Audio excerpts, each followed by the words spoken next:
ہم کریں گے ہر مظلوم کی حمایت۔ السلام علیکم، میں ہوں حرین فاطمہ اور آپ دیکھ رہے ہیں حمایتی نیوز HD چینل۔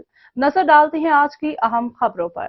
شہر و گرد و نواح میں جمعرات کے روز مکمل طور پہ دھند اور اسموگ کا راج رہا، سردی کی شدت میں اضافہ ہو گیا۔ شہریوں نے گرم کپڑے رضائیاں نکال لی۔ وزیر آباد شہر و گرد و نواح میں سارا دن شدید دھند اور ہوائیں سرد ہونے سے سردی میں اضافہ ہو گیا۔ سورج سارا دن دھند کے پیچھے چھپا رہا، جس سے سردیوں کے موسم کا باضابطہ طور پہ آغاز ہو گیا۔ دھند کے باعث سڑکوں پہ ٹریفک کی روانی میں مشکلات کا سامنا رہا۔ National highways and motorway police کی جانب سے شہریوں کو سفر کے دوران فوگ لائٹس کا استعمال کرنے کی ہدایات جاری کی گئیں۔ ٹریفک پولیس نے شہریوں کے نام پیغام میں کہا کہ شہری حادثات سے بچاؤ کے لیے گاڑیوں کی رفتار کم رکھیں۔